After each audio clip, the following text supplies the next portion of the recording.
E aí pessoal, como é que vocês estão? Chegamos ao episódio 64 do podcast Natação, Treinamento Esportivo e um Algo a Mais. Vocês devem se lembrar que no meio desse ano a gente lançou um curso de especialização em treinamento esportivo e durante esse processo eu gravei 2 aulas específicas reservadas para os alunos, onde eu falo sobre a importância de a gente conhecer o nosso atleta para poder prescrever melhor o treinamento e depois numa outra aula eu falei sobre a importância de a gente conhecer a nossa modalidade esportiva. Esses 2 vídeos eles são restritos, estão lá no meu canal do YouTube exclusivo para os assinantes, mas eu resolvi trazê-los aqui para vocês, tá bom? Então, no episódio 64 eu vou mostrar para vocês a minha aula sobre a importância de a gente conhecer o nosso atleta para poder saber quem ele tem que treinar. E no episódio 65, que é o próximo, eu falo sobre o estudo da modalidade esportiva. Aproveita aí. Então, muito bom aí poder estar conversando com vocês. Eu não sei o horário que vocês estarão assistindo a essa apresentação. Eu me chamo Guilherme Tucher, eu estou já há alguns anos aí focado em auxiliar professores e treinadores com a intenção deles alcançarem a excelência. Eu sou professor na Escola de Educação Física e de Esportes da Universidade Federal do Rio de Janeiro. Lá trabalho na graduação, na pós-graduação, na especialização. Esse é um pouquinho aí da minha história na universidade. Esses aqui são alguns dos livros que eu já publiquei. Como a nossa discussão aqui está relacionada ao treinamento esportivo, eu gostaria de destacar o 3º livro, que é esse Natação em Águas Abertas. É um livro que foi publicado talvez aí em 2020 ou 2021. E eu tenho um capítulo ali exclusivo sobre periodização no treinamento esportivo. Então a minha carreira está voltada assim, para a natação e para o treinamento esportivo por causa dessa preocupação da atuação enquanto treinador, de poder utilizar os conhecimentos da periodização e do treinamento esportivo. E como vocês sabem, eu tenho o meu site, onde eu disponibilizo lá diversos textos, artigos, alguns livros que os colegas me mandam que estão em PDF eu disponibilizo lá também, algumas matérias no meu canal do YouTube, podcast, então sempre tem coisa bacana lá para vocês conhecerem. Eu sou um parceiro da Finish, que é uma empresa especializada na elaboração e produção de materiais de natação. Então, eu acredito muito na proposta da empresa e eu acredito que essa aproximação é interessante para ambos os lados, porque o que a gente precisa também está conhecendo um pouco da prática. Então, a intenção da nossa proposta aqui é a gente entender... Essa imagem está esquisita de propósito, tá bom? Isso aí não é erro agora, não. É a gente entender quem é o nosso atleta. Uma das principais tarefas que o treinador precisa desenvolver, que ele precisa fazer, é a elaboração da periodização do treinamento. Quando a gente pensa em periodização, quando a gente pensa em planejamento, que na verdade são 2 coisas diferentes, a ideia é a gente fazer a gestão de um conjunto de variáveis físicas, técnicas, táticas, emocionais, de alimentação, de gestão da competição, que o nosso atleta vai enfrentar ao longo do processo de treinamento, com a intenção de fazer com que ele, no momento da competição ou nas competições, ele possa manifestar um desempenho de excelência, um bom desempenho. É lógico que essa ideia de um bom desempenho vai variar ou vai depender do nível do atleta ou da equipe que a gente está falando. Então, se a gente fala de uma equipe onde na temporada anterior a colocação da equipe foi, 12º lugar, talvez conseguir ficar em 10º, em 8º, em 7º, isso já é uma conquista. Se a gente está falando de um esporte individual, a gente pode estar pensando na melhora do tempo, pode estar pensando na melhora da distância de salto vertical, salto horizontal. Se a gente estiver pensando em provas no atletismo, como por exemplo de lançamento em arremesso, fazer com que esse material alcance uma distância maior, então a gente pode pensar tanto em colocação quanto na marca pessoal. Pode ser que a melhora da marca pessoal não leve necessariamente, num determinado momento, a melhora do desempenho, ou não a melhora do desempenho, mas a melhora de uma classificação. Pode ser que o atleta melhore a marca individual dele, mas mesmo assim ele continue entre os 10 primeiros, não conseguiu nem ficar no pódio, não conseguiu ficar entre os 3 primeiros. A preocupação que a gente tem que ter é, apesar da importância da montagem da periodização, a gente tem que ter um passo anterior. Porque a gestão ou a organização da periodização, ela tem como foco solucionar os problemas relacionados a um atleta ou a uma equipe. E se a gente não sabe quem é o nosso atleta, se a gente não conhece a nossa equipe, como é que a gente vai prescrever esse treinamento? Quando a gente está tendo contato com um atleta pela primeira vez, nós teremos aí um conjunto de dificuldades justamente pelo desconhecimento. E o desconhecimento completo, né, global. Mas mesmo depois, se você não tiver um processo sistemático de avaliação, de anotação, onde você indique quais são essas características do atleta, a tendência é que você fique com o atleta por diversos anos e você não conheça o seu atleta. Então, quando eu digo que a gente tem que conhecer o nosso atleta, na verdade eu estou dizendo que a gente tem que conhecer quais são os pontos fortes que ele tem, quais são os pontos fracos que ele tem. Então, essas fortalezas e essas fraquezas têm que ser conhecidas e elas têm que ser comparadas com a necessidade da modalidade esportiva para que a gente saiba o que o nosso atleta precisa treinar, para que a gente consiga identificar o que a nossa equipe precisa fazer. Pensando aí na característica dos esportes coletivos, a ideia continua sendo, ou até mais complexa, da gente entender que eu tenho uma equipe com jogadores com diferentes funções, com diferentes ações, e cada um desses jogadores também tem seus pontos fortes e pontos fracos. Então, o processo se torna ainda mais complexo. Além da característica da competição, a gente tem um calendário competitivo muito mais extenso do que nos esportes individuais. A gente precisa conhecer quem é o nosso atleta. Se a gente não conhece quem é o nosso atleta, a gente não vai conseguir determinar com qualidade o que ele precisa treinar. Eu queria que vocês pensassem agora em algum dos atletas que vocês acompanham. Quando eu falo aqui atleta, a gente pode pensar num grupo de sujeitos aí preocupados com a melhora do condicionamento físico. Então não precisa ser uma pessoa que treina com finalidade competitiva, um atleta que tem patrocínio, que está associado a um clube. Pode ser um aluno seu que você treina na academia, que ele participa de competições amadoras de triatlon, de maratona, ou você é treinador de uma equipe de futebol amadora. Então pensem nesses atletas ou nesse atleta, e eu queria que vocês tentassem destacar justamente isso na cabeça de vocês. Caramba, se eu não sei quem eu estou treinando, como é que eu vou saber exatamente o que eles precisam treinar? Então essa é a proposta da nossa discussão. Eu vou trazer para vocês algumas reflexões, um caminho para vocês pensarem e conhecerem os atletas de vocês, e a partir disso vocês terão melhores condições de elaborar a periodização do treinamento de vocês. Então a ideia é, eu sei quem é o meu atleta, eu vou pensar em um caminho, eu vou pensar em uma jornada, que é a nossa periodização, para poder levar o meu atleta de um ponto A para um ponto B. Para eu pegar esse meu corredor de um ponto A e levá-lo a um ponto B, que são os meus objetivos de treinamento. Então, no final das contas, isso tudo é para que a gente pense no dia a dia do processo de treinamento, que é a prescrição do treino. Como é que eu vou prescrever treinamento para alguém se eu não sei em que condição ele se encontra dentro da nossa periodização e se eu não sei quem é o meu atleta, se eu não sei quem é a minha equipe? Então, geralmente, infelizmente, o professor e o treinador eles pensam da sessão de treino para o atleta. E, na verdade, o caminho correto é o oposto. Eu penso quem é o meu atleta, faço a ideia da minha periodização, vejo em que momento ele está da minha periodização e só depois que eu faço a prescrição do treinamento. Então, para que a gente consiga alcançar essa proposta, essa reflexão que eu falei que vou fazer com vocês, eu dividi minha apresentação em 4 momentos. Então, vamos conversar aí sobre a ideia de um conceito que vocês precisam entender, um conceito de periodização. Boa tarde ao pessoal que chegou, tá bom? Eu vou trazer para vocês aí um conceito de periodização e esses conceitos, na verdade, são 2 conceitos e uma justificativa da necessidade. Eles são importantes porque se a gente não entende o que é periodização, não adianta entender também muito bem o que é o atleta. Porque a ideia é que eu pegue as informações do atleta e jogue na minha periodização. Depois a gente discute mais a fundo, que é a maior parte da nossa apresentação, as ideias para a gente conhecer quem é o nosso atleta. A partir disso, eu vou discutir a ideia do que deve ser alcançado, que são os objetivos, e a gente vai pensar como colocar isso na nossa periodização. Então vamos lá para a nossa primeira parte. Então nessa primeira parte, como eu disse, eu vou trazer para vocês alguns conceitos aí de periodização. Leiam junto comigo aí, pessoal. O que é periodização? Isso é uma proposta do Wernicke, que é um autor que escreveu aquele livro Treinamento Ideal. É um livro antigo, mas é um livro que eu gosto bastante porque ele traz diversas discussões relacionadas a treinamento esportivo. Fala sobre as capacidades motoras, fala sobre treinamento de crianças e de jovens, fala sobre treinamento para mulheres, então é um livro bem completo.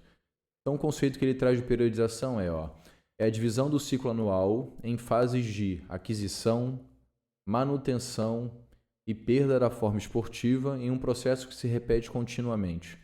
A gente vai discutir esses tópicos que estão em negrito. O que significa essa ideia da divisão? Significa que você tem um indivíduo, que você tem uma equipe e quer alcançar alguns objetivos.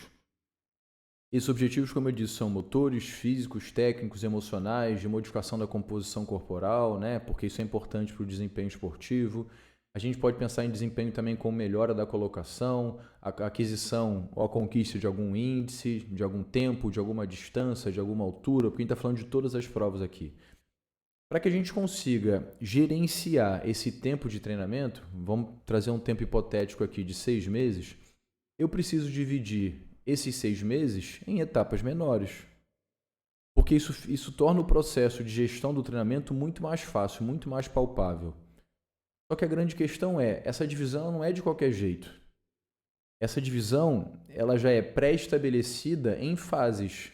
E essas fases são uma fase de aquisição, onde eu vou adquirir a forma esportiva, uma fase de manutenção, onde eu vou tentar manter essa forma esportiva para que eu manifeste na competição a melhor condição esportiva possível e depois a perda da forma esportiva. Então esse é o processo que a gente tem em todos os modelos de periodização. A gente adquire a forma esportiva na fase de preparação geral e preparação específica, por exemplo, no modelo de periodização tradicional. Na fase de competição, a gente mantém essa forma esportiva porque a ideia não é mais gerar estresse, é o atleta se recuperar para que ele possa competir bem. E depois, naturalmente, a gente tem um período que a gente chama de transição, onde o indivíduo, o atleta, em função da menor frequência, volume e intensidade de treinamento, ele vai perder essa forma esportiva. E essa transição geralmente coincide com o período de férias. Só que esse último ponto também é muito importante. Esse processo de adquirir, manter e perder, ele se repete continuamente. Vocês devem lembrar lá de um dos princípios do treinamento esportivo, que é o princípio da continuidade. O princípio da continuidade traz para a gente a ideia de que a gente deve ter uma frequência adequada entre os estímulos físicos, técnicos e táticos, porque isso leva à melhora do desempenho esportivo. Mas isso serve tanto em termos micro quanto em termos macro. Então seria uma ilusão nossa a gente acreditar que um ano de treinamento seria o suficiente para a gente resolver todos os problemas, todas as necessidades, todas as fragilidades do nosso atleta.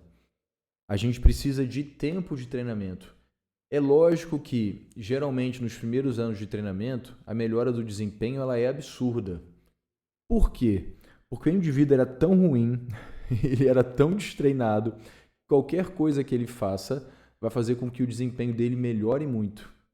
A grande questão é, como é que a gente vai continuar organizando esse treinamento para que a melhora do desempenho continue acontecendo? Essa é a nossa preocupação. Porque no início, é engraçado, ele pode fazer atividades que não são nem relacionadas ao esporte dele, ele pode fazer um montão de coisas que a gente considera que nem são adequadas e mesmo assim o desempenho melhorar. Significa então que a gente não precisa fazer a periodização no início de um atleta? Não estou querendo dizer isso. Significa que a gente tem que fazer, que a gente tem que acompanhar, anotar, mas talvez os detalhes sejam mais importantes ao longo do processo. Então isso se repete de maneira contínua até que o atleta venha se aposentar. E o tempo de cada uma dessas fases, de aquisição, manutenção e perda da forma esportiva, ela vai variar em função da característica ou nível do atleta. Então olha como é que é importante a gente saber quem a gente está treinando. Se eu não sei quem a gente está treinando, como é que eu vou oferecer estímulos de treinamento que sejam relacionados à aquisição da forma esportiva? Se eu não sei quem a gente está treinando, como é que eu vou manter essa capacidade de desempenho? Se eu não sei quem a gente está treinando, como é que eu vou saber como é que eu vou fazer o destreino desse indivíduo? E mais importante, qual é a duração de cada uma dessas fases? No exemplo hipotético que eu trouxe para vocês, eu falei de 6 meses. Tudo bem, então tenho 6 meses de treinamento. Qual vai ser o tempo dedicado à aquisição, que é a fase geral específica, e à manutenção, por exemplo, que é o período de competição? Como é que eu vou determinar isso? Depende do nível do atleta. Então, se isso não está claro para mim, eu não sei exatamente o que ele precisa treinar. Um outro conceito aqui do Raposo é a divisão do ano de treino em períodos particulares, com objetivos e conteúdos bem determinados. Então ele acaba trazendo um pouquinho do conceito do Weinicke, mas eu vou me reter aqui a parte que está em negrito. Então a gente tem um ano de treinamento que é dividido em fases, foi o termo que o Weinicke utilizou, e aqui o Raposo utiliza períodos particulares, e cada um desses períodos tem objetivos específicos. Ou seja, tem objetivos que têm que ser alcançados, tem metas que têm que ser alcançadas. E essas metas são determinadas, esses objetivos são determinados pelo treinador e pelo atleta, dependendo da idade, né? Porque a tendência é que o atleta vai ficando mais velho, ele vai entendendo o processo de treino, e essa conversa entre treinador e atleta, ela é importante. Só que como é que eu vou determinar objetivos que sejam reais, que sejam palpáveis e alcançáveis, se eu não sei quem é o meu atleta? Então olha como é que é uma sequência de linha de raciocínio. Eu identifiquei quem é o meu atleta, eu consigo estabelecer objetivos que são críveis, que são possíveis de serem alcançados, e a partir dos objetivos de treino que eu tenho, os conteúdos de treinamento.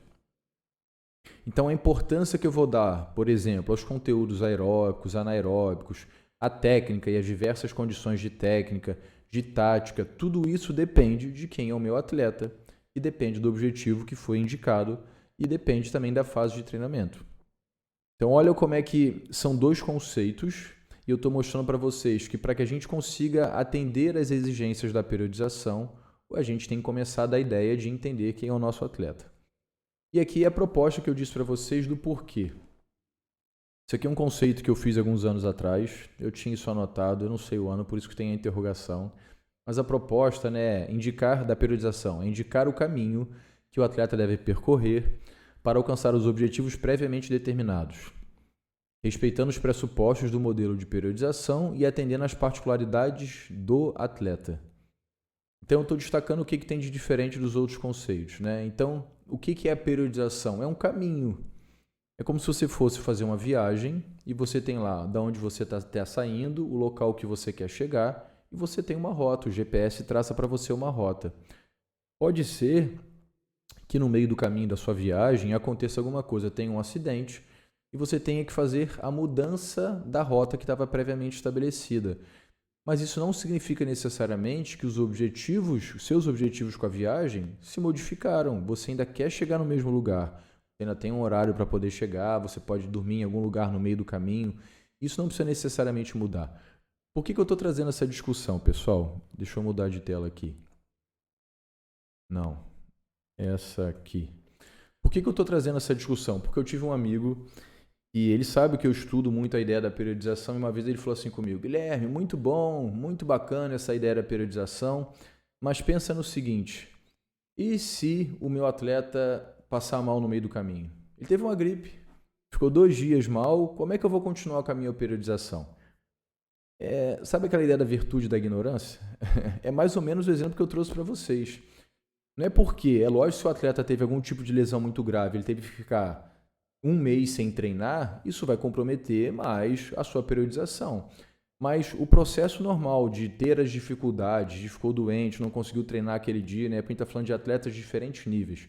Teve um compromisso no trabalho maior que não permitiu que ele pudesse treinar, né? Porque está falando de um atleta amador. Ele tinha um compromisso na escola do filho. Tudo isso não vai fazer com que você necessariamente tenha que mudar a sua periodização. Pode ser que você tenha que mudar o seu planejamento. São coisas diferentes. Periodização é a estrutura maior. Planejamento é o dia a dia. Então, por exemplo, você tinha proposto lá uma atividade de um jogo reduzido no futebol em 30 minutos, com uma frequência cardíaca tal.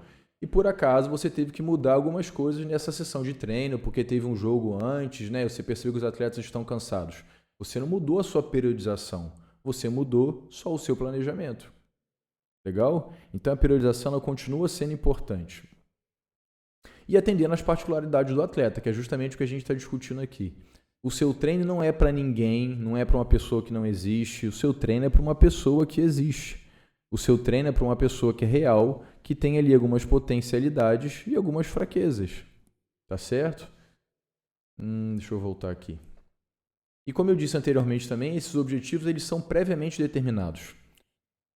Antes do atleta pisar no campo, na quadra, na pista, dele ir para a piscina, a gente tem o desenho da periodização dele. não significa que você já tenha todas as sessões de treino descritas e prescritas. Isso não faz sentido. Você pode fazendo isso semanalmente, a cada 15 dias, né? Não sei, depende de cada treinador, de como ele pensa. Mas o que eu quero que vocês entendam é, a periodização em si, ela está estabelecida. Você sabe quando é a competição, você sabe o tempo que você tem até a competição, você sabe as fragilidades do atleta e você vai treinar para poder melhorar essas condições.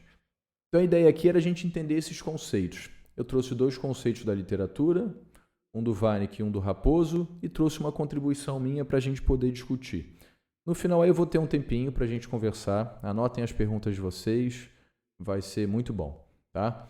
Então, a partir disso, deve ter ficado claro para vocês o seguinte, bacana, eu tenho que fazer a minha periodização, mas realmente eu tenho que conhecer o meu atleta.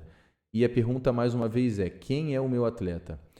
Se vocês tiverem uma visão turva de quem é o atleta de vocês, o treinamento não será tão bem prescrito. O que eu quero dizer com essa ideia turva, né? Você sabe que ele tem que correr mais rápido, que ele teria que ser um pouco mais forte, que ele tem que melhorar uma condição emocional, mas a ideia é o quanto. O quanto ele precisa de melhorar essas questões. Então a gente precisa criar estratégias que permitam que a gente conheça os pontos fortes do nosso atleta e do ambiente de treino e também os pontos fracos. Uma coisa que também é muito importante é que possivelmente a maioria de vocês, e foi o que aconteceu comigo, não trabalharão com atletas inicialmente de excelente desempenho. A gente começa treinando crianças e jovens, seja lá o esporte qual for, a gente começa treinando crianças e jovens, pode ser que a gente treine até adultos, mas são atletas mais amadores, que não têm a mesma exigência de rendimento, desempenho do que um atleta que é a profissão, né? Ser atleta é a profissão daquele sujeito. Então a gente precisa considerar sempre o seguinte, além de entender esses pontos fortes e fracos, ou junto com esses pontos fortes e fracos, compreender o momento que o nosso atleta está dentro de um processo de treinamento de longo prazo. A ideia não é treinar as crianças como se treina um adulto e treinar qualquer adulto como se fossem atletas olímpicos. A gente precisa entender todos os contextos. E o que eu fiz, pessoal, ao longo da minha experiência? Eu não sei se vocês já ouviram falar naquela matriz SWOT, possivelmente sim, ou análise fofa, matriz fofa, e eu trouxe isso para a nossa área, eu trouxe isso para a educação física, a partir das minhas reflexões, né? Então, qual é a ideia? A ideia do FOFA é a gente conhecer as forças, as oportunidades, as fraquezas e as ameaças do ambiente de gestão, né, do mercado. Mas a gente pode trazer isso para a nossa área. Então eu vou pensar quais são as forças e as fraquezas do meu atleta, que a gente vai chamar de ambiente interno, condições pessoais. E dentro desse contexto também, quais são as oportunidades e ameaças, que é mais relacionado às condições externas, que o meu atleta enfrenta. Porque tudo isso é a condição do atleta. A gente precisa ter uma boa resposta para essas condições para que a gente possa realmente conhecer o atleta. Então eu trago aqui alguns exemplos, nós vamos discutir isso melhor daqui a pouco, mas por exemplo, aí dentro de condições pessoais. Qual o nível de desempenho atual do seu atleta? Qual é o histórico dele de desempenho? São coisas para a gente pensar. É um atleta que já joga basquete há 8 anos, ele joga em tal posição, já foi convocado para os Jogos Olímpicos, ou não. É um jovem que é muito alto, aí acharam ele no meio da rua, decidiram levá-lo para o basquete, ele está começando agora na minha equipe, então ele tem a estatura, que é um ponto positivo, mas ali atrapalha, ele não tem técnica, não tem condicionamento físico, não tem experiência. Então, tanto esses pontos positivos que seriam relacionados ao que ajuda, que é as forças e as oportunidades, podem ser mais objetivos ou podem ser mais subjetivos. Depende do que vocês pretendem fazer. E a mesma coisa a parte que atrapalha. As fraquezas e ameaças podem ser mais objetivas ou subjetivas. Por exemplo, em termos de objetivos, vamos supor que você treina aí, vamos empolgar aqui, um atleta de arremesso de peso, tá certo?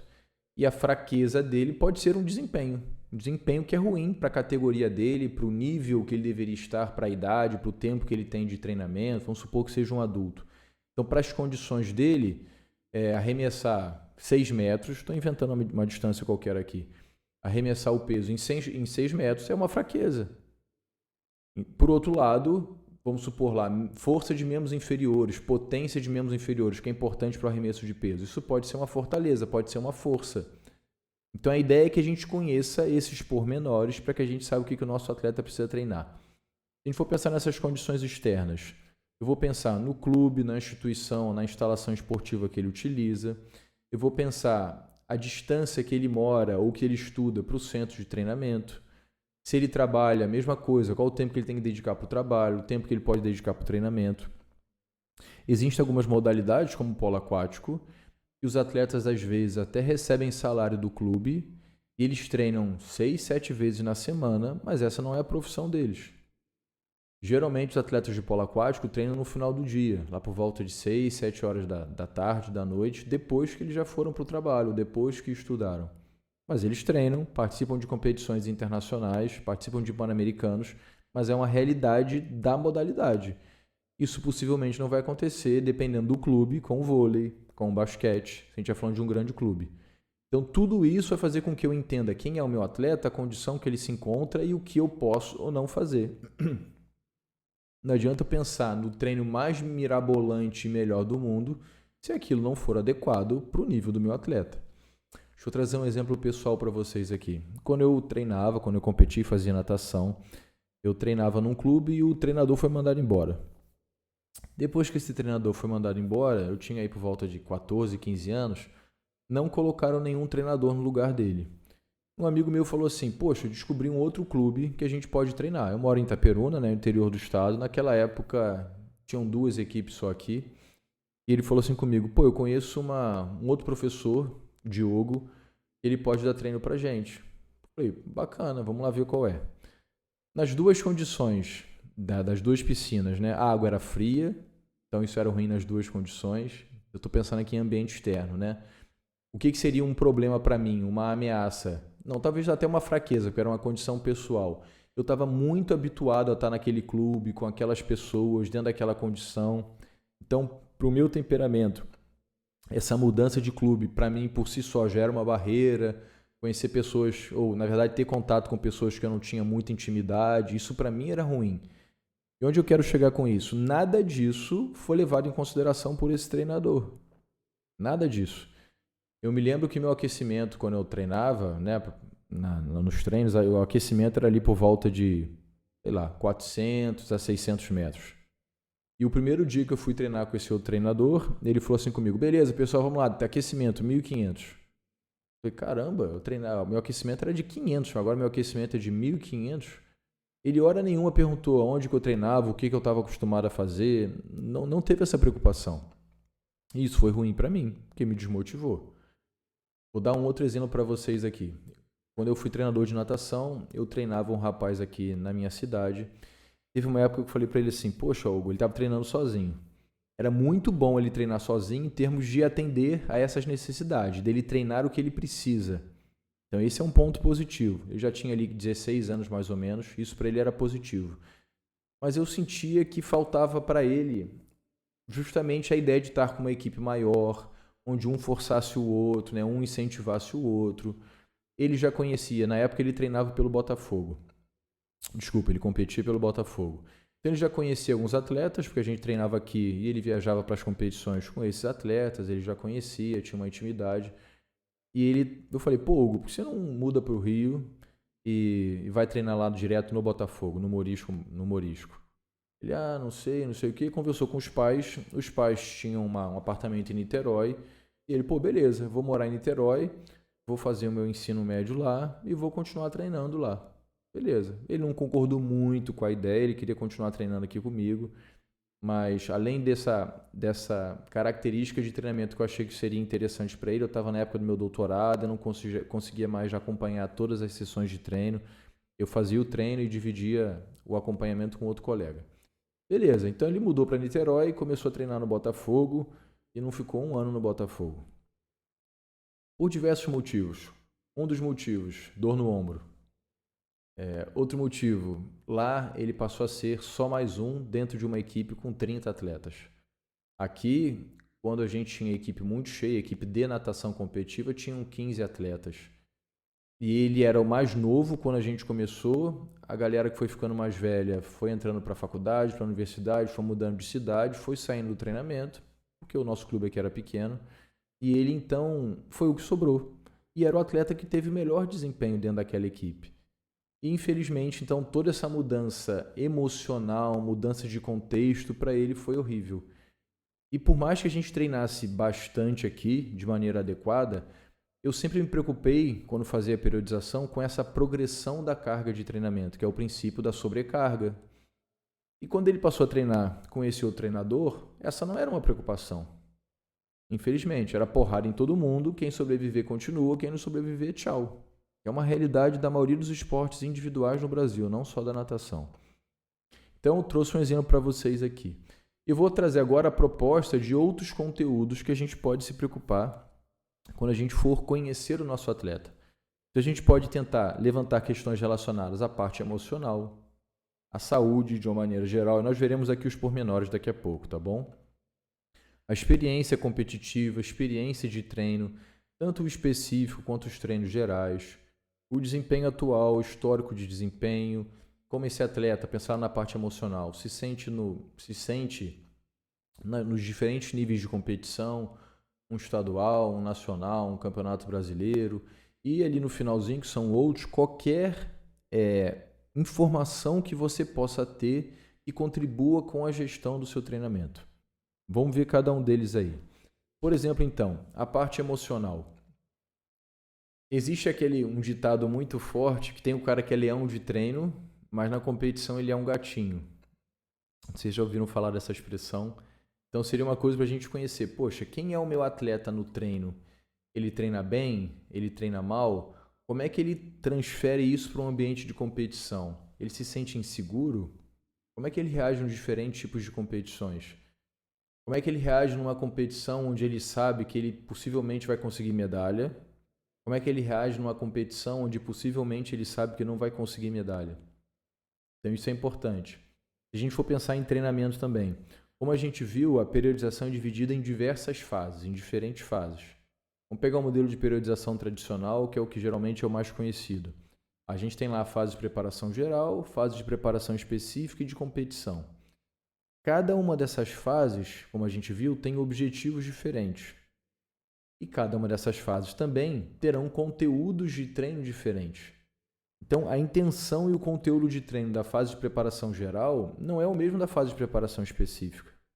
De uma maneira geral, na fase de preparação geral, a ênfase é no volume de treinamento, no conteúdo aeróbico, na melhora da técnica ou na aprendizagem da técnica. Se a gente for pensar nos esportes coletivos, além desses conteúdos, em termos de tática, a gente tem uma preocupação mais com uma tática individual ou uma tática de setor. Beleza. Então vamos supor aí que nessa etapa, como eu disse, a ênfase passa a ser mais no volume. Os treinos volumosos, os treinos aeróbicos, eles têm uma tendência de serem mais monótonos. Então a parte emocional, ela vai garantir que o atleta consiga se manter no treinamento e suportando esses estímulos que são mais longos. Que eles não são cansativos por si só, porque a tendência é que eles sejam em baixa intensidade, é aquele princípio da interdependência volume-intensidade. Então a tendência é que eles não sejam intensos, mas eles são longos, são monótonos, mas eles são importantes.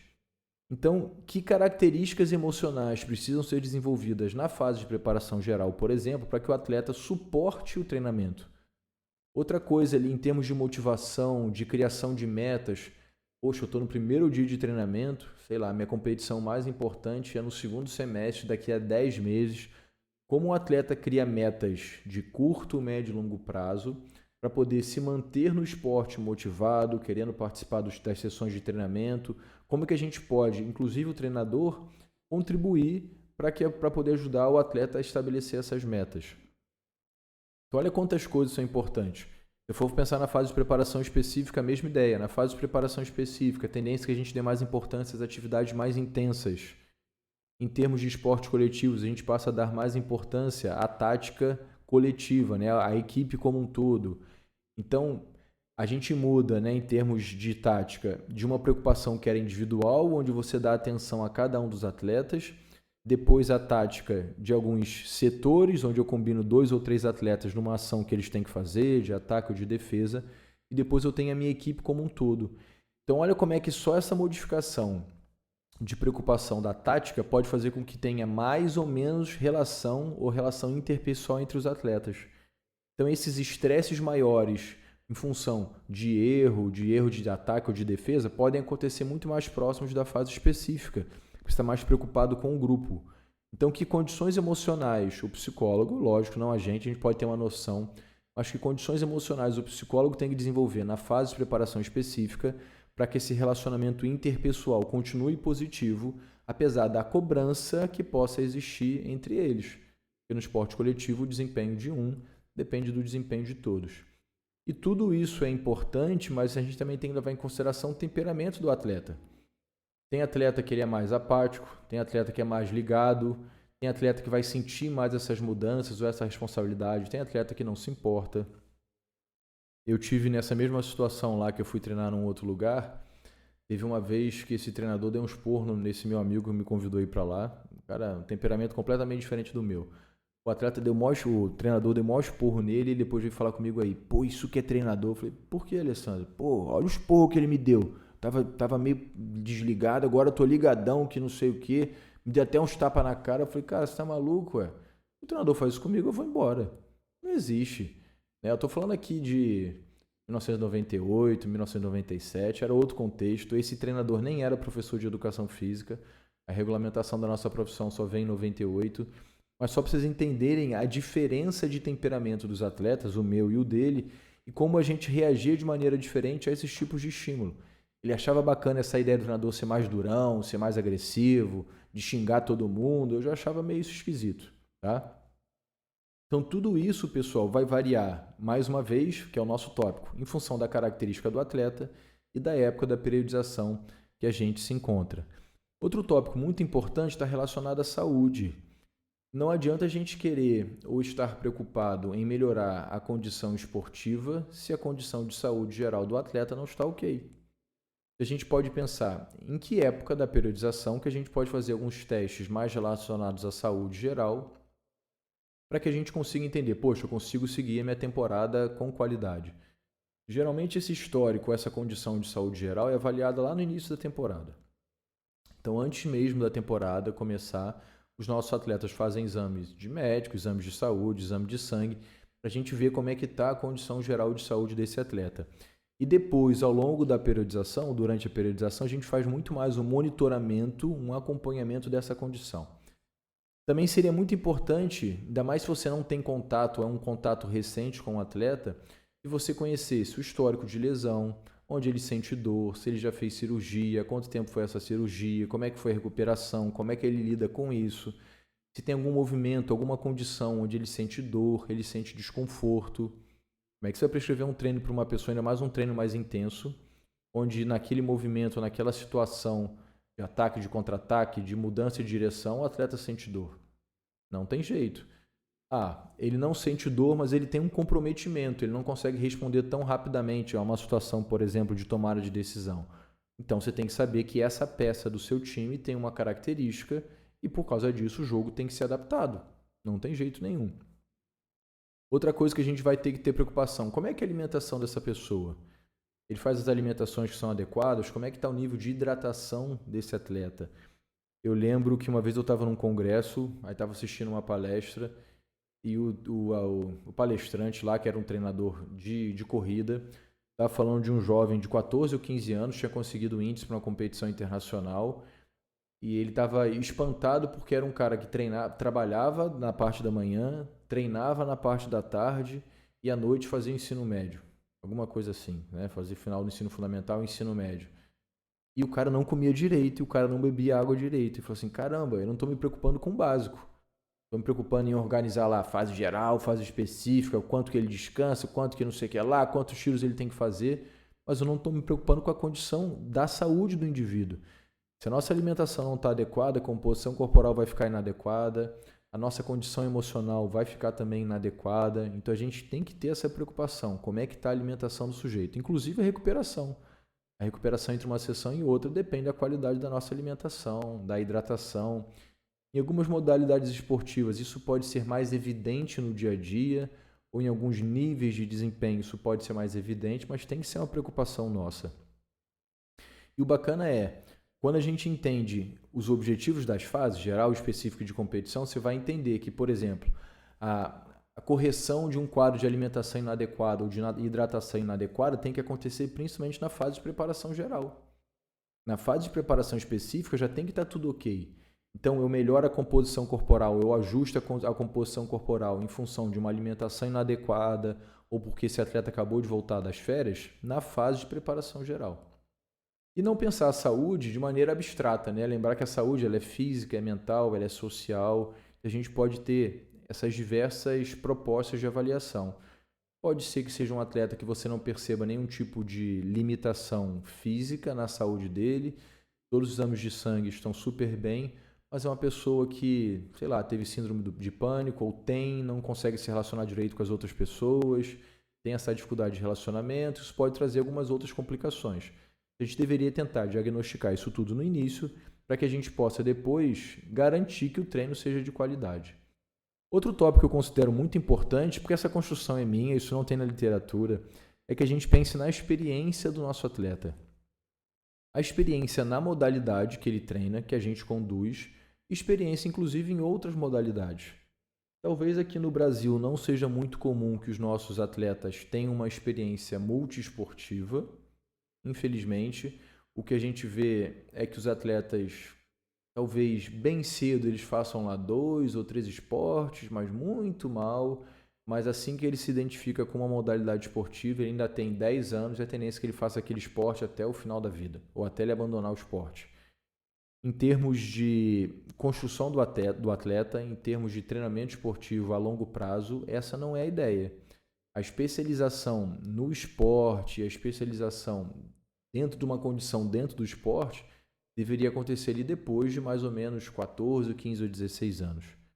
É lógico que isso pode variar um pouquinho entre as modalidades esportivas, se a gente está falando de nado artístico, se a gente está falando de provas que são estéticas, como a ginástica, a patinação, são provas, saltos ornamentais, essas provas mais estéticas têm uma tendência de gerarem ou de buscar uma especialização precoce. Porque o desenvolvimento das capacidades motoras é importante, lógico que é, mas a estética do movimento ele é muito mais importante.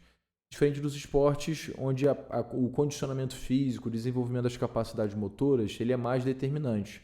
É o que acontece geralmente nos esportes individuais. Então, a experiência na modalidade, em outras modalidades, é importante.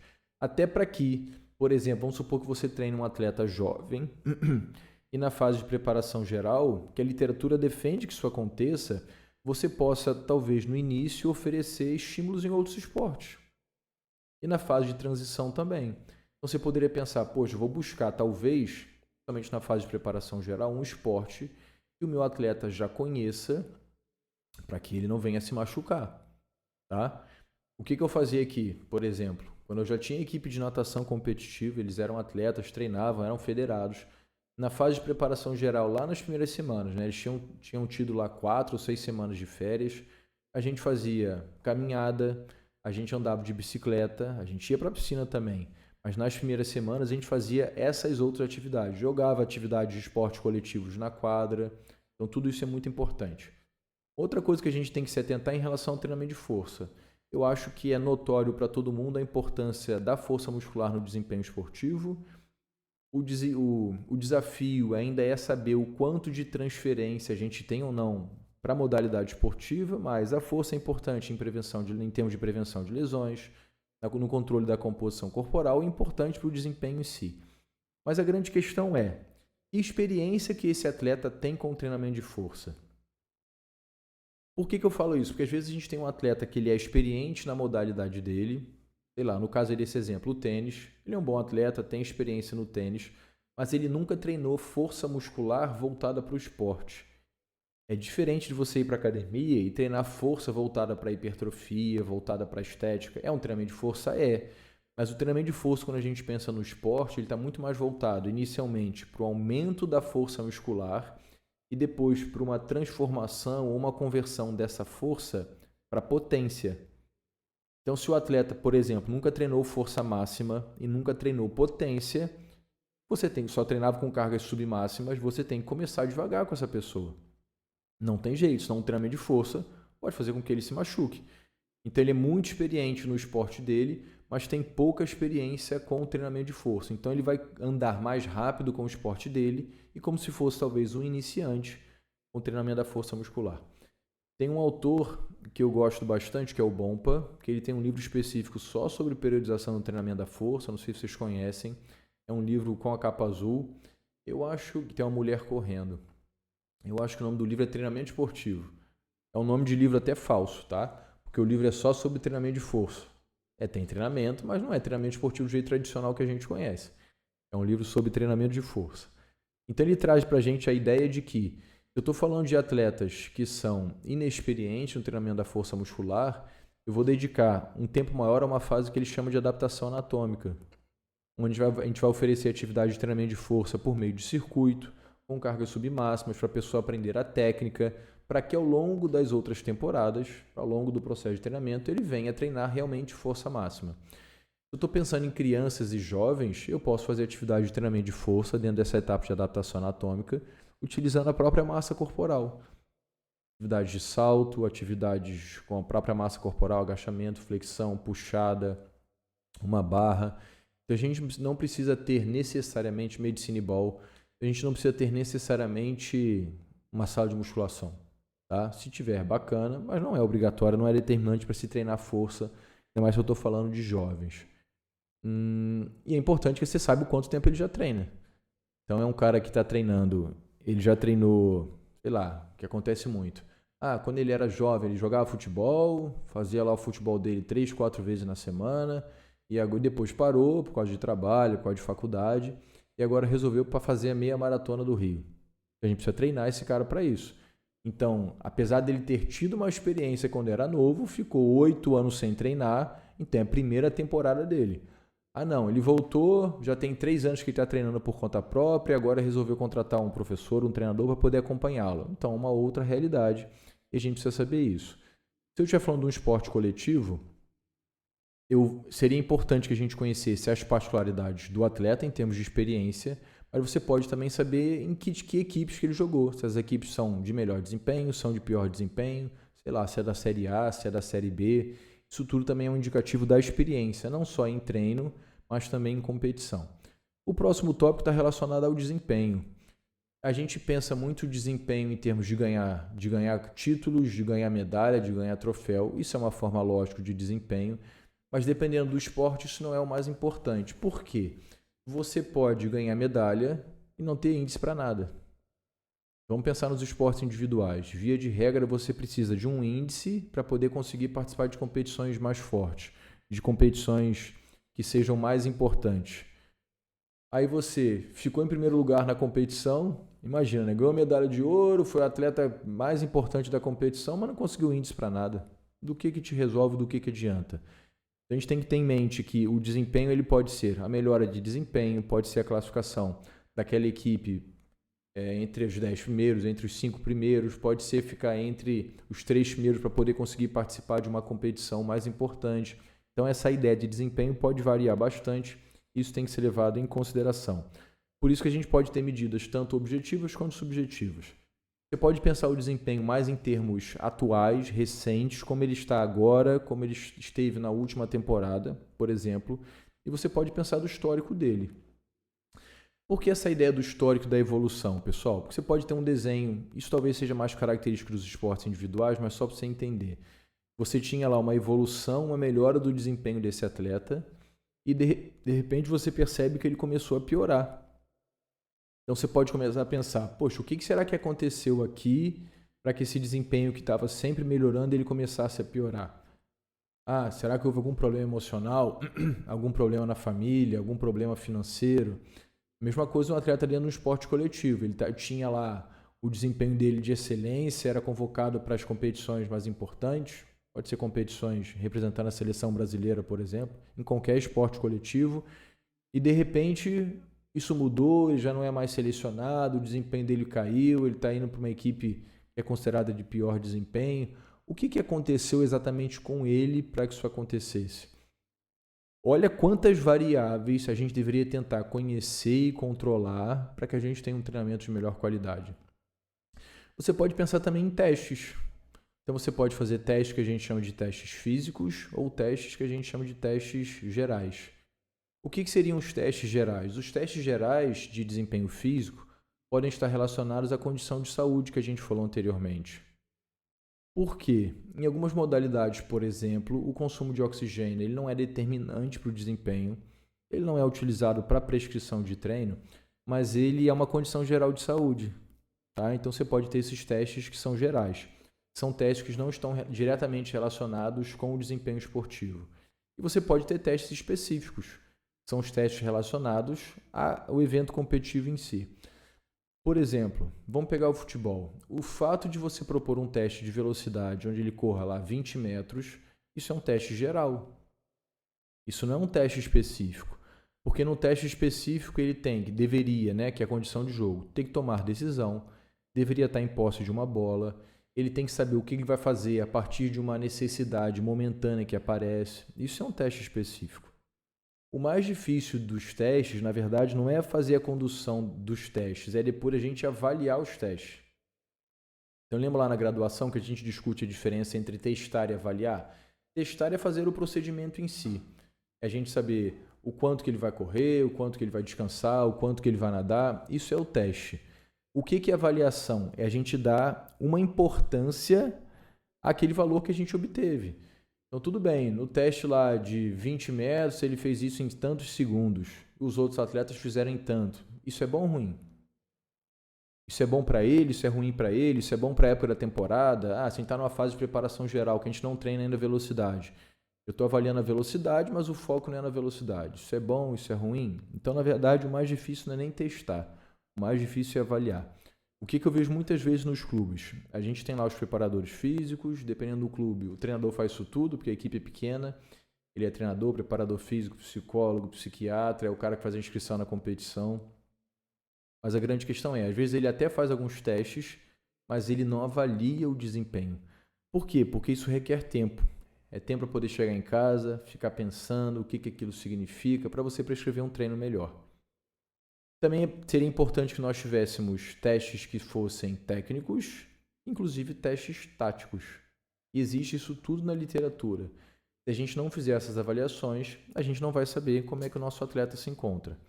E além disso, a gente pode pensar aqui naquilo que eu chamei de outros. E a gente conhecer qualquer outra característica do nosso atleta para que a gente possa prescrever um treino melhor. Como, por exemplo, ali, ele estuda ou trabalha? Em que horário isso acontece?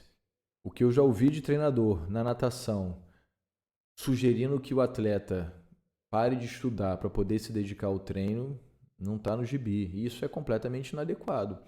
Mesmo para um atleta adulto que já está na universidade, alguns de vocês já devem ter me ouvido falar que do manual de treinamento a longo prazo que foi proposto pelo COB, na etapa ali, que seria a etapa mais importante para a competição, onde o foco já é no rendimento, mesmo nessa etapa, que a gente tem um atleta praticamente adulto, que ele já está na universidade, quando esse atleta entra na universidade, a sugestão dele do manual, do documento, da literatura, é que você consiga ajustar e até facilitar momentaneamente o treinamento desse atleta para que ele se adapte a esse ambiente novo, que é o ambiente da universidade, para que depois ele possa levar os dois numa boa.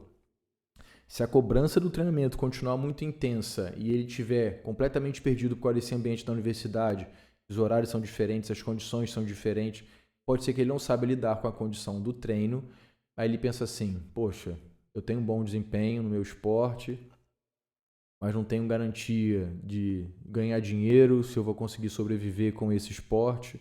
Aí a tendência é que o atleta abandone o esporte e fique só com a escola, com a universidade, tá bom? Como eu disse para vocês, em alguns esportes, como o polo aquático, a gente tem atletas mais velhos que trabalham durante todo o dia e durante a noite eles vão treinar. Então não adiantaria eu querer colocar um treino de polo aquático às 2 horas da tarde para atletas adultos, porque isso não vai acontecer. Porque é um esporte que não dá retorno financeiro para esses jogadores, então eles precisam trabalhar e estudar, a maioria deles, na parte da manhã e na parte da tarde, para poder, no tempo que sobra, e a expressão é justamente essa, realmente essa, no tempo que sobra poder treinar. Então não adianta querer dar um treino no horário que ninguém vai fazer. Outro ponto importante, qual é a distância que esse atleta está do clube, do centro de treinamento, da instituição, da instalação esportiva? Alguns anos atrás eu conheci alguns atletas que treinavam no Rio, atletas de 10, 11 anos e moravam em Magé. Eu acho que dá umas 2 horas, 1h30 de carro. E o treino deles era às 7 horas da manhã.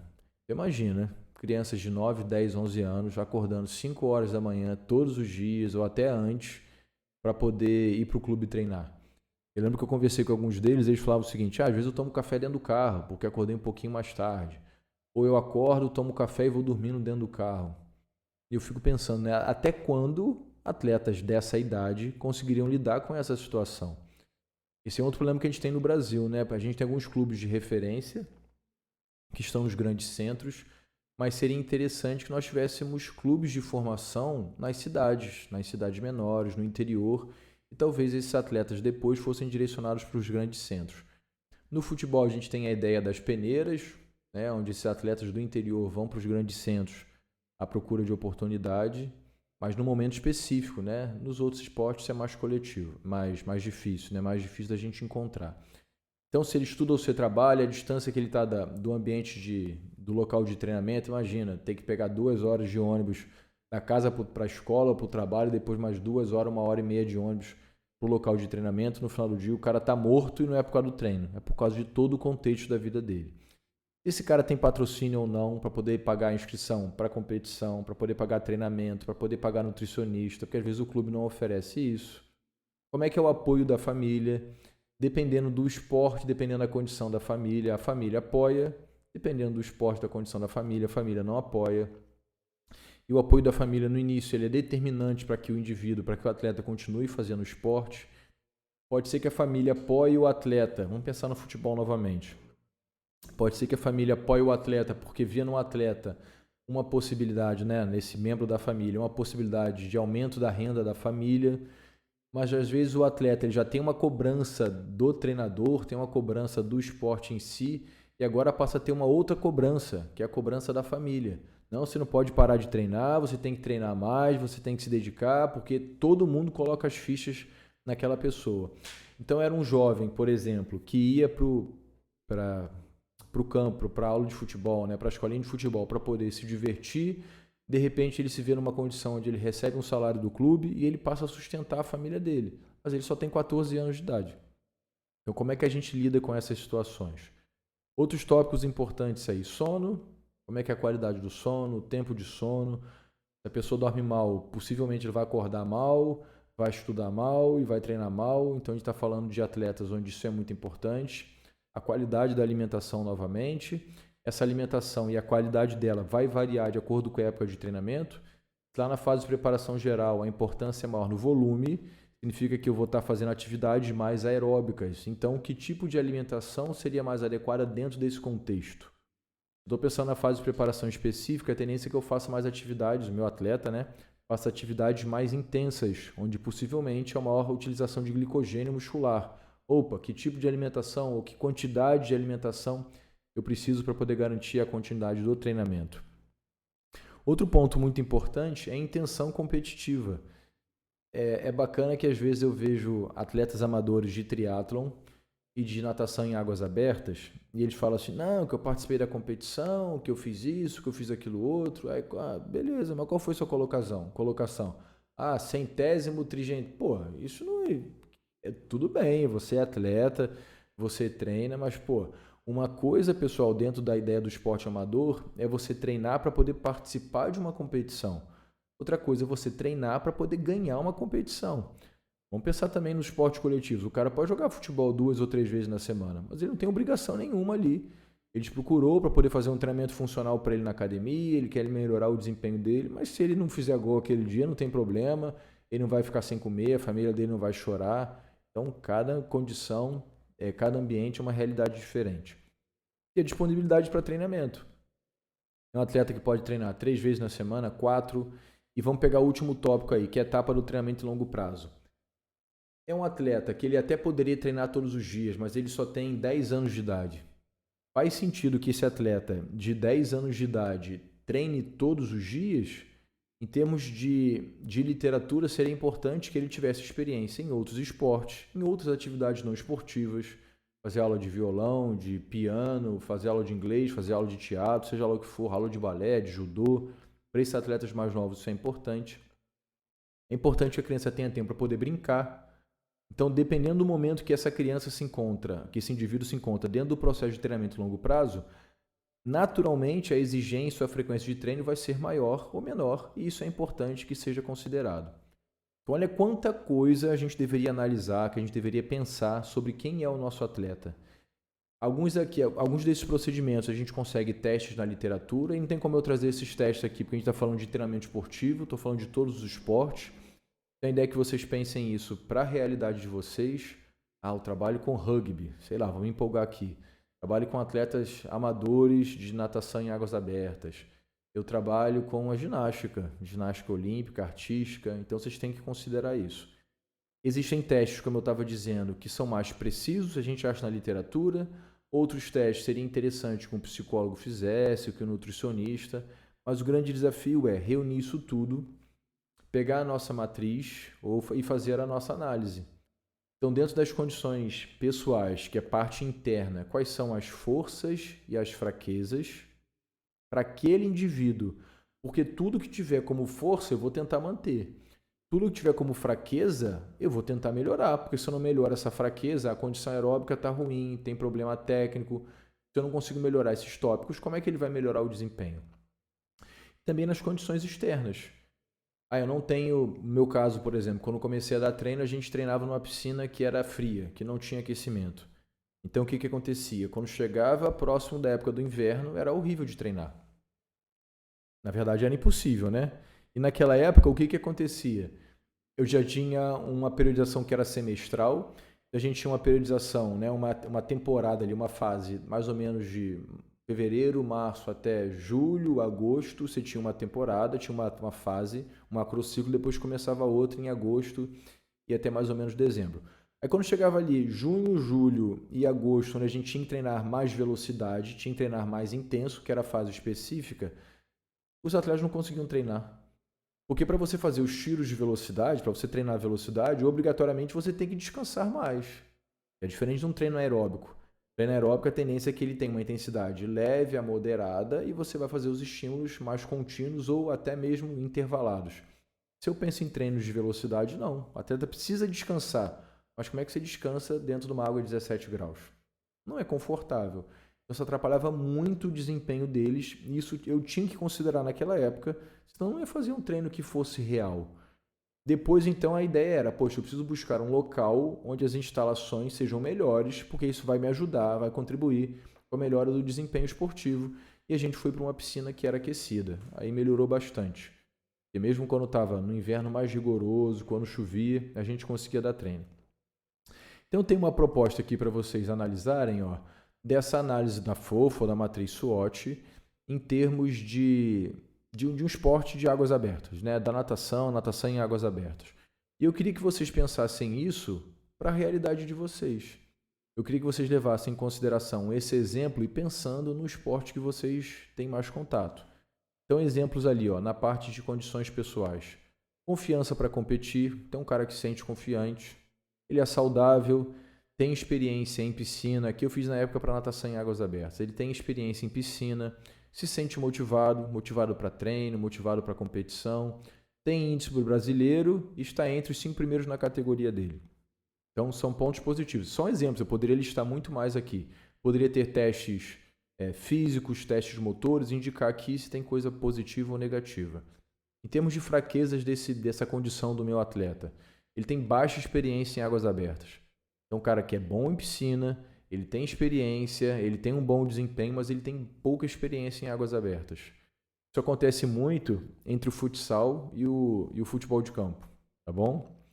Uma outra fraqueza dele, nunca treinou força. Então, como eu disse para vocês, nesse exemplo, é um atleta que tem um bom desempenho na piscina, mas tem baixa experiência na natação em águas abertas. Ele até nada bem, porque nadar é nadar, mas ele tem uma baixa experiência. Nunca treinou força fora da água, só fazia atividade de força dentro da água. E inventei que ele teve uma lesão no ombro direito há 3 anos. Então tinha que ter essa preocupação. E essa preocupação com a lesão, eu vou levar quando eu estou falando lá na fase de preparação geral, o que eu vou fazer para poder fortalecer essa região, para que na fase de preparação específica eu não venha me preocupar. Então, tudo isso é importante. Outra fraqueza, a técnica específica. Então, por mais que nadar fora, se nadar na piscina ou nadar no mar, seja um nadar, quando a gente nada no mar, a gente tem algumas particularidades, algumas características que a gente tem que respeitar. E uma outra fraqueza é o conhecimento competitivo. Conhecimento em relação a vento, correnteza, como isso influencia na hora de fazer uma prova de natação em águas abertas, a ideia de contornar a boia, então a ideia de navegação, tudo isso são conteúdos que eu preciso desenvolver nesse atleta. Vamos pensar ali nas condições externas. Opa, coisa boa, eu tenho uma piscina de 50 metros, não é uma obrigação, mas para o cara que vai nadar no mar, vamos pensar aí, 5 e 10 quilômetros, ter uma piscina de 50 metros acaba sendo interessante. A piscina é aquecida, tem uma sala de musculação no clube, então isso é bacana também, porque às vezes o atleta treina num ambiente, numa quadra, num campo, numa piscina, numa pista, mas não tem sala de musculação ali, e ele precisa treinar musculação num outro ambiente, com outro professor. Aí você mostra o seu treinamento para ele, a periodização para esse outro professor, ele finge que entende, mas não leva em consideração o que está fazendo. Aí pode ter conflito entre o que você está fazendo no seu dia a dia e o que esse preparador físico faz lá de treinamento de força em outro lugar. A gente tem que se preocupar com isso. Outra oportunidade, outro ponto positivo, ele tem patrocinador para as competições e a gente tem um fisioterapeuta no clube, o fisioterapeuta é tio dele, não sei, a gente tem esse fisioterapeuta. Ameaça, não tem nutricionista, opa, temos que resolver isso. Residência distante do local de treinamento, dificuldade para treinar no mar e o tempo disponível para uso da piscina. Então vamos supor que a piscina seja num ambiente que tem os sócios e a gente não consegue treinar em qualquer horário, a qualquer dia, né? Porque poderia fazer o seguinte, ele mora distante do clube, vou tentar oferecer um momento de treino que seja melhor para ele, mas às vezes isso não é possível por causa da piscina ser utilizada por outras pessoas. Então a ideia é, depois que a gente passou por isso tudo, por essa análise, por essa interpretação, agora a gente realmente conhece quem é o nosso atleta. Antes disso, a gente tinha lá alguns conhecimentos sobre ele. Perceba que essa imagem, quando eu mostrei para vocês a primeira vez, ela estava turva, ela estava difícil de você entender. Você não sabia se era um homem, se era uma mulher, a imagem estava toda distorcida. Agora você sabe quem é a pessoa, você sabe o nível de desempenho dela, o que ela consegue fazer, o que ela não consegue, quais são as condições de ambiente de treino. O que eu vou fazer com todas essas informações? A gente já está na nossa parte 3 aqui. A partir de todas essas informações, eu vou pensar sobre elas. Um exemplo aqui é como se você pegasse todas essas informações, colocasse numa batedeira, colocasse num liquidificador e utilizasse essas informações para poder prescrever o treino. Por que isso é difícil? Porque são informações, às vezes, que estão muito espalhadas. Você precisa pegar essas informações que estão espalhadas, algumas nem se complementam, algumas inicialmente não fazem sentido, e pensar sobre elas para que todas elas direcionem o treinamento para a melhora do desempenho, para que elas não sejam concorrentes, para que uma sessão de treinamento não atrapalhe outra sessão de treinamento, para que o treinamento não seja tão adequado porque ele não dormiu bem, porque ele não dorme bem, você nunca se preocupou com isso, em conversar sobre sono, sobre alimentação. E no final das contas você vai ter pelo menos um norte. Isso não significa que o seu processo de treinamento vai ser sempre perfeito, vai ser retilíneo, né? Você não precisa fazer mudança nenhuma, é uma linha fácil de ser seguida. Isso não vai acontecer. Mas a intenção da gente ter essa linha de raciocínio é que a gente passe a errar menos.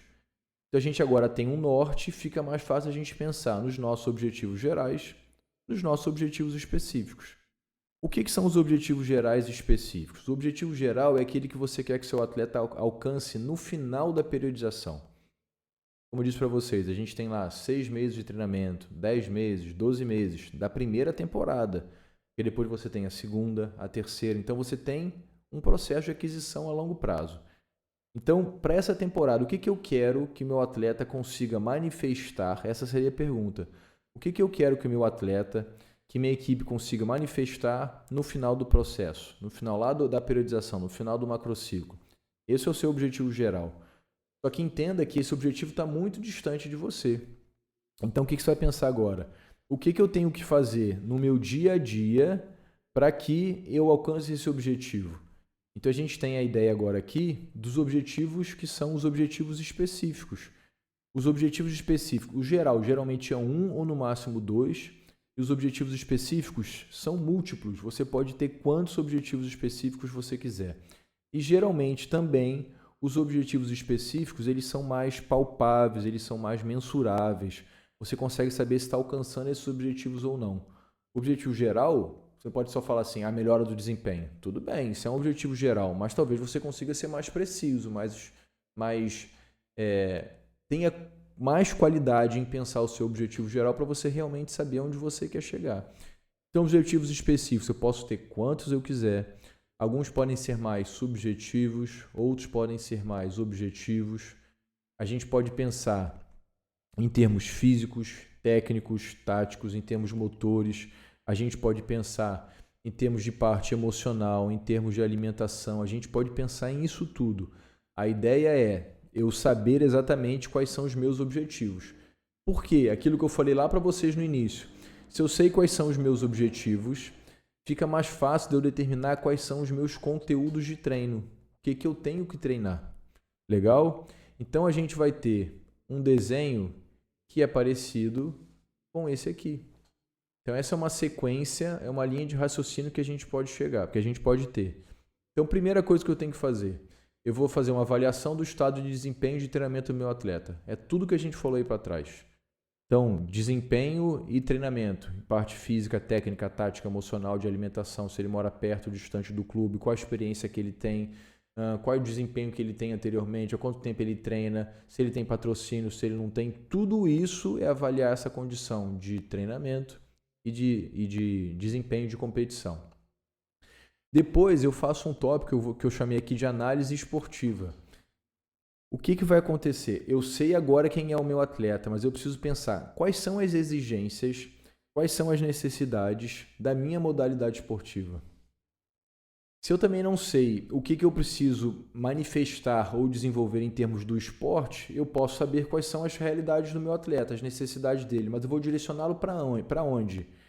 Eu preciso saber quem é o meu atleta, eu preciso saber o que aquele esporte tem de característica para excelência de desempenho. Isso pode variar de acordo com a idade, de acordo com a etapa que ele está dentro do processo de treinamento de longo prazo.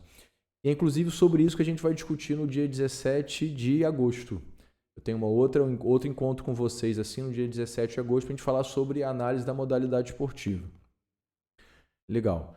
Então, depois eu analiso a modalidade esportiva, aí sim que eu determino os meus objetivos de treinamento. Agora eu sei o que eu vou treinar, eu sei o que eu preciso treinar. Depois eu penso em fazer minha periodização, em fazer o meu planejamento. Tenho o meu desenho da periodização, vamos ver o que acontece. Vou colocar isso em prática, vou executar esse treinamento. Vou ver como é que é o desempenho dele na competição. Ao longo desse meu treinamento, eu vou o tempo inteiro fazer monitoramento do treinamento. Esse monitoramento, esse controle pode ser por meio de tarefas mais subjetivas, como percepção subjetiva do esforço, percepção de recuperação, ou de maneira mais objetiva, análise de sangue, de saliva. Tudo isso vai depender do nível do seu atleta, depende do ambiente que ele treina. Mas só para vocês entenderem que a gente tem maneiras de acompanhar esse processo de treino e também de competição. Não só o fato de melhorou o desempenho, piorou o desempenho, melhorou por quê, piorou por quê. A gente tem que pensar sobre isso. E depois a gente tem, então, uma nova condição de quem é o seu atleta. E você, depois de ter feito tudo isso na primeira temporada, tem que voltar e fazer tudo isso novamente na temporada seguinte. Só que agora qual é a facilidade? Qual é o benefício? Você já ficou uma temporada inteira, você tem um tempo de contato com esse atleta. Então, a primeira vez que você tem contato com o atleta é o momento mais difícil, você tem que conhecê-lo em todos os sentidos. Depois, o dia a dia de contato com ele vai fazendo com que esses mecanismos sejam extremamente mais fáceis. Mas qual a preocupação que a gente tem que ter aqui? A gente não pode se iludir do fato de só porque você tem contato com o atleta que você conhece tudo do atleta. Então eu acho que ainda é importante que a gente tenha momentos específicos da temporada para que a gente possa fazer essas avaliações, esses testes. E aqui um ponto muito importante. Se você entende que esses momentos de testagem e de avaliação são importantes para você, já coloque isso na sua periodização, pessoal. O que acontece comigo diversas vezes? Os treinadores convidam a gente para poder ir num clube de natação, mas vocês podem levar isso para a realidade do esporte de vocês. Eles convidam a gente para ir num clube, eles convidam. Chega lá, a gente faz algumas coisas, mas você percebe que o treinador está desesperado porque ele está deixando de dar o treino dele. Ah, beleza, obrigado, mas é porque a gente tem que treinar. Ué, mas isso aqui faz parte do treino. Como ele não tinha previsto, ele não planejou aquilo dentro do processo de treinamento dele, para ele parece que ele está perdendo tempo. Legal? Então, isso tem que ser levado em consideração quando a gente for montar o nosso treinamento. E a gente chega então na nossa quarta e última parte. Agora que eu sei quem é o meu atleta e eu tenho uma ideia dos objetivos que ele tem que alcançar, porque esses objetivos dependem da fragilidade dele, eu tenho que começar a coordenar as necessidades dele com as características ou com a minha periodização. E aqui tem um desenho que eu uso bastante nas minhas aulas quando eu falo de periodização, quando eu falo sobre treinamento esportivo, que a gente entendeu o macrociclo. O macrociclo, dentro de uma proposta de treinamento da periodização tradicional ou na periodização de Matveev, ele é dividido nesses 3 momentos, nesses 3 períodos, de preparação, de competição e de transição, que a gente falou lá no início, né? No período de preparação, eu vou adquirir ou vou desenvolver uma forma esportiva. No período de competição, eu vou manter isso para poder participar das competições. E nesse T, que é a transição, eu vou me recuperar para poder começar um novo ciclo, para poder começar um novo macrociclo. Então, o que você vai pensar? Poxa, na fase de preparação, que é isso que está em azul, meu objetivo é desenvolver a forma esportiva, eu vou pensar, como é que eu desenvolvo a forma esportiva do meu atleta para atender às necessidades dele e da modalidade esportiva? Depois você pensa a mesma coisa para o período de competição. E a gente tem isso mais, ou melhor, detalhado aqui. Ó. Então, o meu período de preparação e de competição e de transição, eles são também subdivididos nas fases. Então, o meu período de preparação é dividido na fase de preparação geral e na fase de preparação específica. Eu falei para vocês que o período de preparação tem o objetivo de desenvolver ou adquirir a forma esportiva, mas percebam que tem uma diferença para a fase geral e para a fase específica. Então, na fase geral, o objetivo, na verdade, é preparar o indivíduo para treinar. Caramba, o que isso significa? Significa que o indivíduo está vindo de uma sessão, ou está vindo de um período, na verdade, de destreino, e ele precisa adquirir a forma esportiva não para poder competir ainda. Ele precisa adquirir essa forma esportiva para poder conseguir treinar melhor.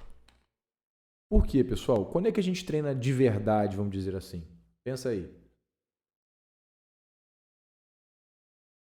O treino ele passa a ser realmente mais importante quando a gente chega na fase de preparação específica.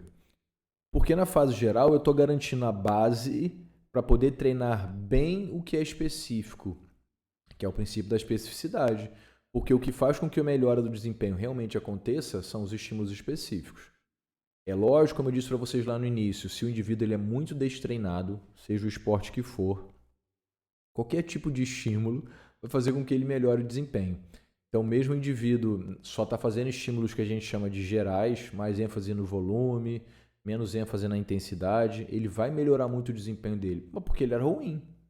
Tá? O difícil é ele continuar nesse processo de melhora do desempenho ao longo dos anos de treinamento. Quando eu chego então na fase de preparação específica, meu objetivo já é preparar o atleta para poder competir. Poxa, se ele tem que competir, eu tenho que entender o que a modalidade exige de mim. Olha o que a gente falou antes. O que a modalidade exige de mim? E o que meu atleta precisa desenvolver para alcançar essas necessidades do esporte?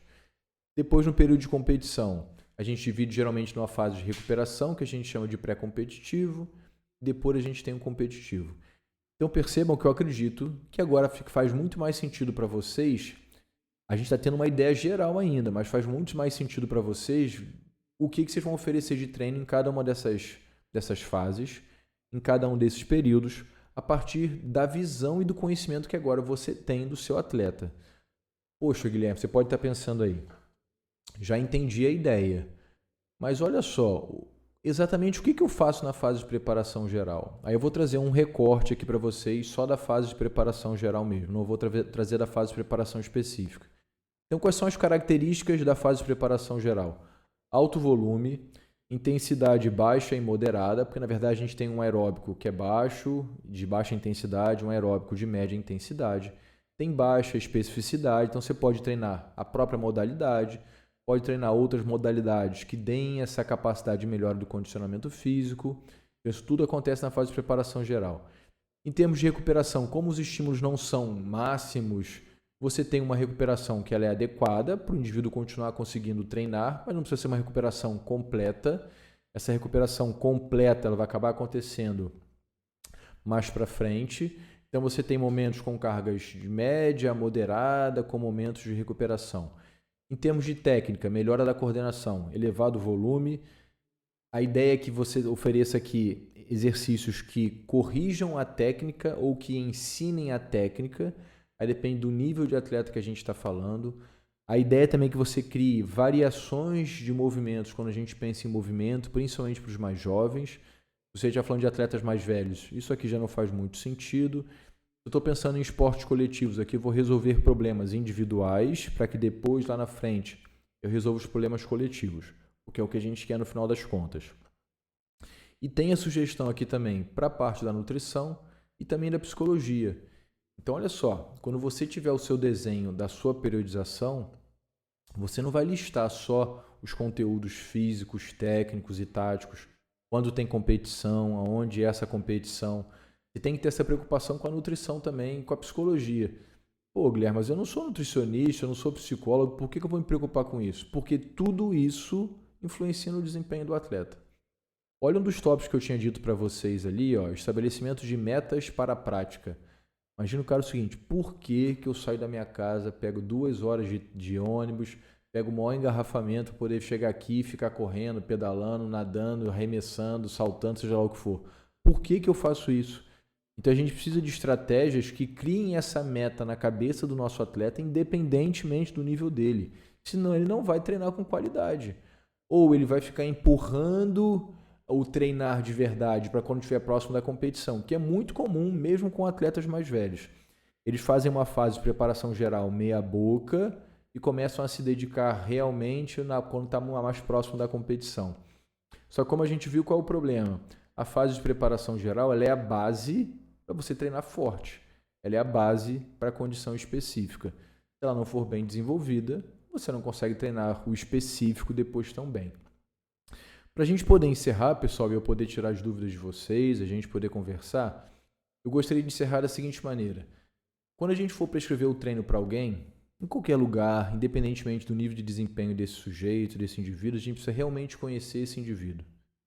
Conhecer significa saber tanto características emocionais, características de histórico dessa pessoa no esporte, condições atuais, o que ela já fez, o que ela não fez, medos que a pessoa tem.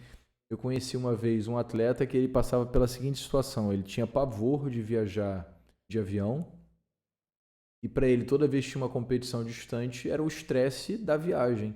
Não era nem o estresse da competição, de ganhar, de perder, nada disso. O problema dele era a viagem. Então, sabendo disso, a gente pode pensar, dependendo do nível dele, da condição financeira, o que a gente pode fazer para que na prática esse não seja mais um problema. Depois que a gente conheceu o atleta, a gente vai realmente ter um conjunto de informações. Aí, como eu disse para vocês, esses dados precisam ser julgados, precisam ser avaliados para que eles tenham sentido, para que eles passem a ser realmente informações que o treinador possa utilizar no dia a dia dele, senão isso não vai fazer sentido nenhum.